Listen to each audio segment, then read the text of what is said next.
We're here at the Advanced Advertising Summit. A lot of talk about addressable TV, advanced TV. Very interested to understand 4C and your role in specifically the addressable world, what you're doing with the MVPTs, what you're doing with marketers, sort of how you fit into the addressable TV world.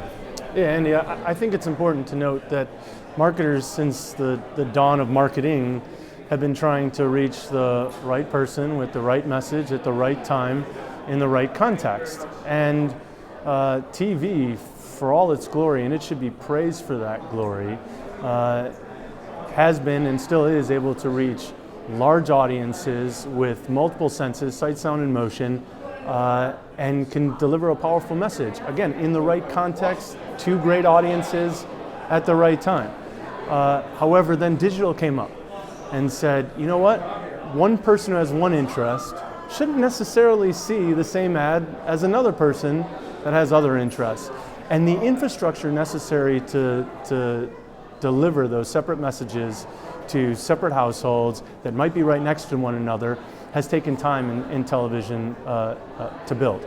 And so in the meantime, while that infrastructure is being built, marketers don't want to stop making progress. So they are looking at more than just viewing data. They're looking at viewing data in combination with social response information, in combination with CRM data, to really have a better picture of the impact of each message, each dollar that's put into market, and how that ultimately brings back bottom line results. So where 4C comes into play is helping to weave together these data sets to help marketers understand which segments, which audiences they should be targeting. And more importantly, how they can synchronize their target segments and their messaging strategy across web, social, and TV, especially when they're trying to change someone's brand preference and deliver a video message to the right person at the right time.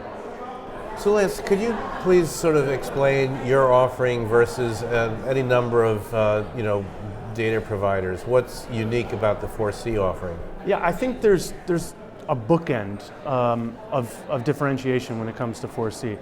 On the one hand, everything that we do starts with data science.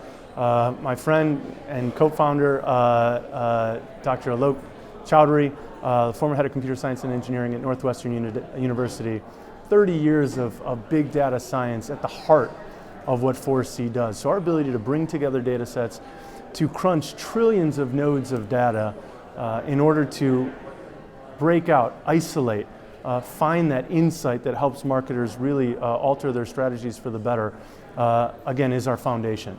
On the other side, we also have activation pipes, which means we can constantly test our algorithms, constantly test our segmentation and addressability recommendations to see whether or not we are driving those better results for the end marketer. And it's that combination of data and the ability to continue to revise hypotheses and see the results that creates this upward spiral of activity that our clients have been able to take advantage of and see tremendous results.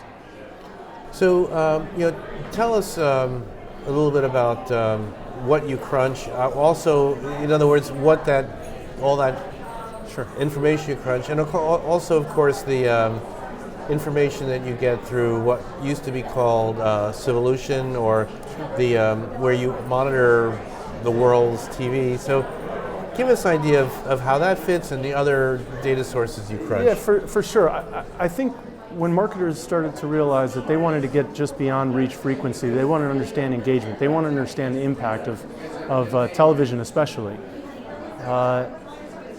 We noticed that social was the largest set of digital anthropology data, or anthropology data that was readily available, especially to marketers.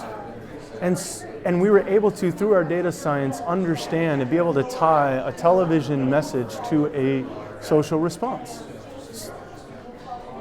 We went out then and said, all right, well, we have to understand who's viewing those messages. So we started with partnerships through smart TVs, set-top box providers, crunch second by second every button that's pressed on the remote control to understand who's coming back week after week, what segments are staying tuned into commercials, really understand TV loyalty.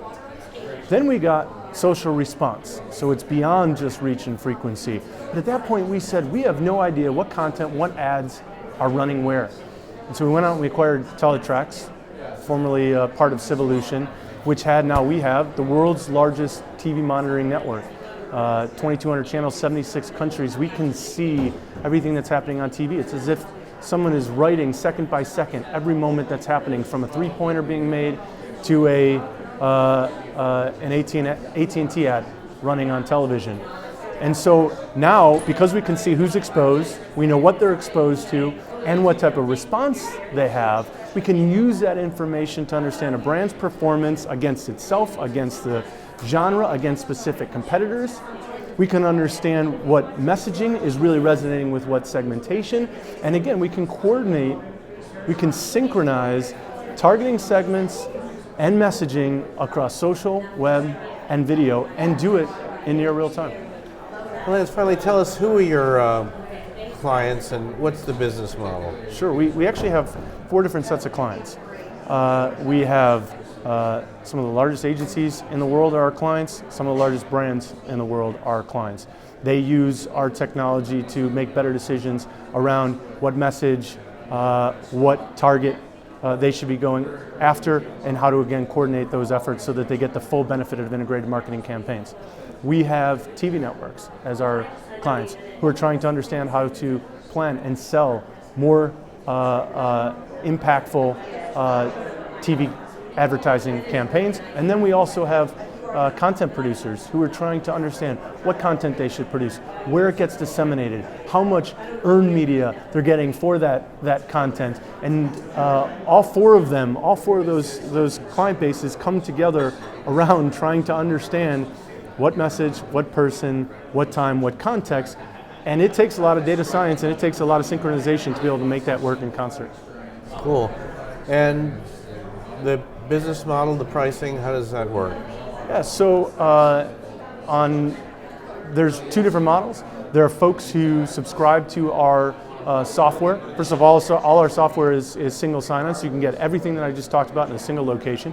There are people who subscribe just to the intelligence portion of it, and that's a flat fee model, monthly priced, annual, sometimes multi-year contracts. And then some people use us, as I mentioned before, for activation, to take that intelligence, because we know there's the fragmentation of attention for consumers is real.